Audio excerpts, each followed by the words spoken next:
Hi అండి అందరికీ. ఈరోజు నేను లంచ్లోకి టమాటా రైస్ అనేది ప్రిపేర్ చేస్తున్నాను. మా బావ ఈరోజు మార్నింగే ఆఫీస్కి వెళ్ళిపోయారు. సో ఆయనకి బాక్స్ అనేది పెట్టలేదు. నేను దేవాన్ష్కి నాకు మళ్ళీ రైసు కర్రీ సపరేట్గా ఏం చేస్తాలే అని చెప్పేసి టమాటా రైస్ అనేది చేసేస్తున్నాను.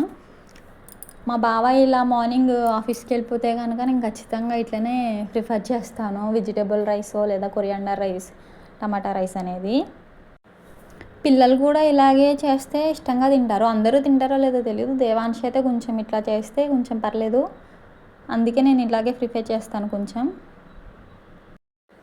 కుక్కర్లో అయితే కొంచెం ఈజీగా క్విక్గా అయిపోతుందని కుక్కర్లో చేసేస్తున్నానండి. జస్ట్ ఒక 15 మినిట్స్ కూడా కాదు, 10 మినిట్స్లోనే క్విక్గా చేసేసుకోవచ్చు. రెడీ అయిపోయింది.